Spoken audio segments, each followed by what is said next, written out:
Families அந்த மாதிரி ரொம்ப வயசானவங்க வரவங்க எல்லாம் மார்னிங்லேருந்து ஈவினிங் வரைக்கும் வந்து பீச்சில் இருந்துட்டு போகிறாங்க. ஃபைனலி 16ஆம் 17ஆம் நூற்றாண்டுகளில் போர்த்துகீசர் காலத்தில் கட்டப்பட்ட ஃபாண்டைன் ஹவுஸுக்கு வந்துட்டோங்க. இந்த இடத்த நம்ம வீடியோ ஃபோட்டோஸில் பார்க்குறதையும் விடவும் நேராக வந்து பார்த்தா ரொம்பவே அழகாக இருக்குது. ஸோ உங்கள் எல்லாருக்கும் நான் சொல்கிற அட்வைஸ் கட்டாயம் நேரில் வந்து பாருங்கள்.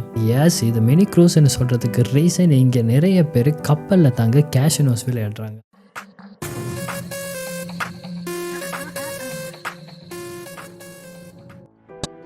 நண்பர்கள் அனைவருக்கும் வணக்கம். இன்னும் ஒரு புத்தம் புதிய வீடியோவில் உங்கள் எல்லோரும் சந்திக்கிறதுல ரொம்ப மகிழ்ச்சி. இன்றைக்கி கோவாவில் 2வது நாளில் இருக்கோம். நாங்கள் நேற்று நைட்டு இல்லை, இன்றைக்கி ஏர்லி மார்னிங் கோவாவோட ஃபுல் வைப்பையும் முடிக்கும் போதே கிட்டத்தட்ட ஒரு 4-5 கிட்ட ஆயிடுச்சு.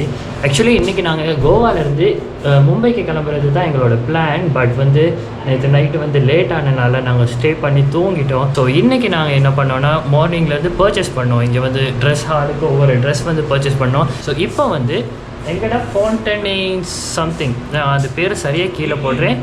ஒரு கலர்ஃபுல் ஹவுசஸ் வந்து இந்த கோவாவில் இருக்குது. ஸோ அதுக்கு தான் போகிறோம். அங்கே நிறைய பிக்சர்ஸ் எடுக்கலான்னு சொல்லியிருக்காங்க. ஸோ அதை போய்ட்டு எக்ஸ்ப்ளோர் பண்ணலாம். வாங்க வீடியோக்குள்ளே போகலாம்.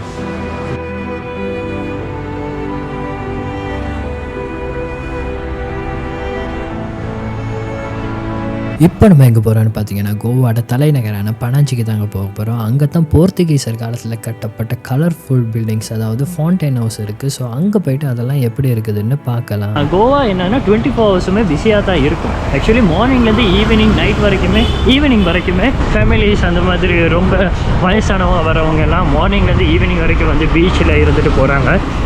நைட்டுக்கு பிறகு ஈவினிங்கு பிறகுமே அங்கே பார்ட்டி வைப் ஸ்டார்ட் ஆகிரும். ஸோ கோவான்றது வந்து 24 ஹவர்ஸுமே பிஸியாக தான் இருக்கும். 24 ஹவர்ஸ் மட்டும் இல்லைங்க, வருஷத்தில் 365 நாளுமே இந்த கோவா வந்து ரொம்ப பிஸியாக தான் இருக்கும். அதுக்கு ஏன்னா நாங்கள் வந்திருக்க இந்த சீசன் வந்து ஓப் சீசன். இதில் வந்து க்ரௌடே வராதுன்ற மாதிரி தான் ஒரு ஓப் சீசன்ன்றது. பட் இந்த சீசன்லேயே இவ்வளோ க்ரௌடாக இருக்குன்னா அப்போ சீசன் டைமில் யோசிச்சு பாருங்கள் எவ்வளோ க்ரௌடாக இருக்கும். கோவா வரணும்னு நினச்சா நீங்கள் டைம் அது இதெல்லாம் யோசிக்காதீங்க, பார்க்காதீங்க. உங்களுக்கு எப்போ தோணுதோ அப்போ வாங்க. எல்லாத்தையும் விட ஒரு முக்கியமான விஷயம் சொல்லணுங்க. 1947ஆம் ஆண்டு இந்தியாவுக்கு சுதந்திரம் கிடைச்சாலுமே கோவான்றது இந்தியாவோட இணைந்தது வந்து 1961ஆம் ஆண்டு. அது மட்டும் இல்லாமல் கோவான்றது இந்தியாவிலேருந்து முற்றிலுமே ஒரு வித்தியாசமான பகுதின்னு தான் சொல்லலாம். அதுக்கு முக்கியமான ரீசன் இங்கே இன்னுமே போர்த்துகீசோட கலாச்சாரத்தை பின்பற்றிக்கிட்டு தான் வராங்க. அது மட்டும் இல்லாமல் நிறைய பேர் போர்த்துகீச மொழிகளை தான் உபயோகிச்சுக்கிட்டும் வராங்க.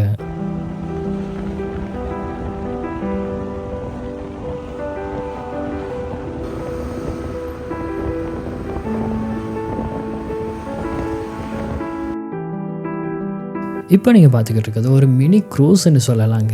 எஸ், இது மினி க்ரூஸ்ன்னு சொல்கிறதுக்கு ரீசன் இங்கே நிறைய பேர் கப்பலில் தாங்க கேஷினோஸ் விளையாடுறாங்க. ஆமாம், இங்கே பனாஞ்சியில் வந்தால் நிறைய இடங்கள் கேஷினோஸ் விளையாடுறதுக்கு இருக்குது. இப்போ நீங்கள் பார்த்துக்கிட்டு இருக்கிறது கூட கிங்ஸ்ன்ற ஒரு கேஷினோ தாங்க. இங்கே கேஷினோக்குள்ள உங்களுக்கு போகணுன்னா ஒரு 1000 rupees இருந்தால் போதும். அது மட்டும் இல்லாமல் நிறைய இடத்துங்களில் உங்களுக்கு அன்லிமிட்டெட் ஃபுட், அன்லிமிட்டெட் ட்ரிங்க்ஸ் கொடுக்குறாங்க. எல்லாமே ஒரு ப்ரைஸை டிபெண்ட் ஆகி இருக்குது.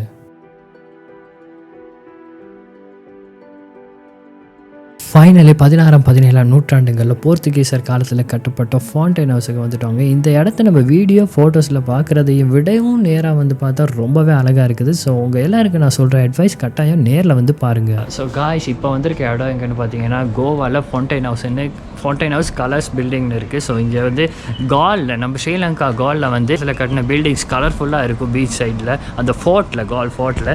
ஸோ அந்த மாதிரி தான் இங்கே கோவா வந்தீங்கன்னா ஃபவுண்டைன் ஹவுசஸ், கலர்ஃபுல் ஹவுசஸ்ன்னு ஒரு இடம் இருக்குது. ஸோ அதுவும் கிட்டத்தட்ட மோஸ்ட்லி கோவாலில் இருக்குது. அதே சேம் இடம் மாதிரி தான் இருக்குது.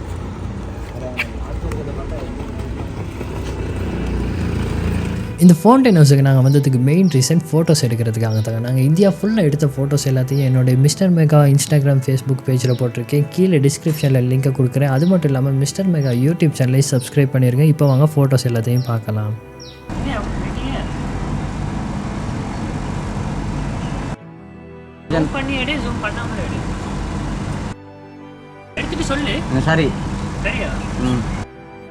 சரி பாரு.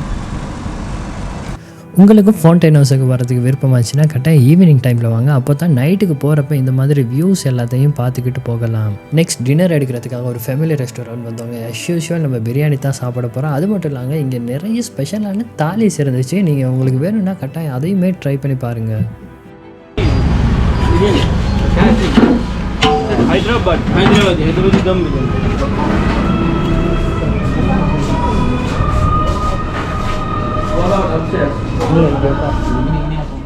கோவாவில் வந்து என்ன சாப்பிட்டா பெஸ்ட்டாக இருக்குன்னு நீங்கள் என்கிட்ட கேட்டிங்கன்னா நான் அஃப்கோர்ஸ் சொல்கிறது இந்த பிரியாணி, இந்த ஹைதராபாத் பிரியாணி தாங்க. அதுக்கு மெயின் ரீசன் அதில் டேஸ்ட்டு ரொம்ப சூப்பராக இருந்துச்சு. அது மட்டும் இல்லாமல் ப்ரைஸுமே ரொம்பவே வேறு லெவலுக்கு குறைவாக இருந்துச்சு.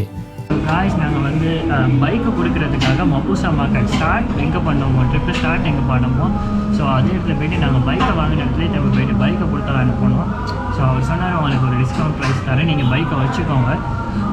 வச்சுக்கிட்டு நெக்ஸ்ட் டே, ஏன்னா நாளைக்கு நைட்டு தான் நாங்கள் மும்பை போக போகிறோம். மும்பைக்கு பஸ் புக் பண்ணி மும்பைக்கு போகலான்னு ஐடியா.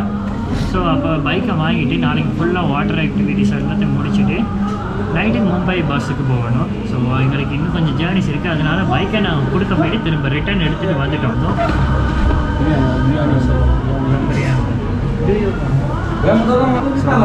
டம் பிரியாணி ஆர்டர். ஸோ நேற்று மாதிரி டம் பிரியாணி எடுத்தோம். உண்மையிலேயும் இங்கே கோவாவில் தம் பிரியாணி வேறு லெவல் டேஸ்ட்டுக்கு இருந்துச்சுங்க. நார்மலாக சாதாரண பிரியாணி சாப்பிடும்போது ஓரளவுக்கு சாப்பிட முடியாது. பட் இந்த டம் பிரியாணி வந்து எவ்வளோ வேணாலும் சாப்பிடலான்ற மாதிரி கிட்டத்தட்ட KFC பிரியாணி ஸ்டைலில் இருக்குது. அதுவே ஒரு கழிவு சிக்கனா அதை விட கறி இருக்கிறாங்க. கறியை ருசியாக இருக்கும். நல்ல பீஸ் எல்லாம் கறியோட சாப்பிட்டு பாருங்க. இப்போ என்னென்னா இப்போ வந்து 2 பேரும் தம் பிரியாணி டேஸ்ட் பண்ணி பார்த்தாங்க. இப்போ தான் தாலி வந்திருக்கு. இன்னும் ஒரு 5 மினிட்ஸ் போச்சு வரதுக்கு. பாமா அதுக்கு வந்து இப்போ இது வந்து நான் ரொட்டின்னு நினைக்கிறேன். நான் ரொட்டி வேறு தந்துருக்காங்க. மற்றது சிக்கன் கறி கிரேவியோடு இருக்குது 2 பீசஸ். அதுக்கப்புறம் ஒனியன் பீசஸ். இது என்னன்னு தெரியல. இது வந்து கத்திரிக்கான்னு நினைக்கிறேன். பேர் என்னன்னு பாப்போம். ஃபர்ஸ்ட் வந்து இந்த நானை டேஸ்ட் பண்ணி பார்ப்போம் இங்கே இருக்குது அப்படின்ட்டு. இது வந்து தாலியோட வாரது. இது வந்து எக்ஸ்ட்ரா எதுவும் பே பண்ண மாட்டாங்க. இது வேறு வாங்குறதா இருந்தால் 20 ரூபீஸ். நல்லா இருக்கும். அந்த பகல் சாப்பிட்றத விட நல்லா நீ சாப்பிடு எப்படி டேஸ்ட் பண்ணுறதுல இது கிரேவியை போட்டு இதில் ஒன்று நான் சாப்பிட்றேன். இதில் மிக்ஸ் பண்ணி சாப்பிடுவேன். சரி சொல்லுவேன். ஸோ நண்பர்களை இதோட இந்த வீடியோ முடியுது. நெக்ஸ்ட் வீடியோவில் வந்து நம்ம கோவாவோட வாட்டர் ஸ்போர்ட்ஸை எக்ஸ்பீரியன்ஸ் பண்ண போகிறோம். அந்த வீடியோவில் உங்களை சந்திக்கிறேன். அதுவரை உங்களிடமிருந்து விடைபெறும் நான் மிஸ்டர் மெகா. நன்றி, வணக்கம். வியூவை பாருங்களேன், செம்மையாக இருக்குல்ல.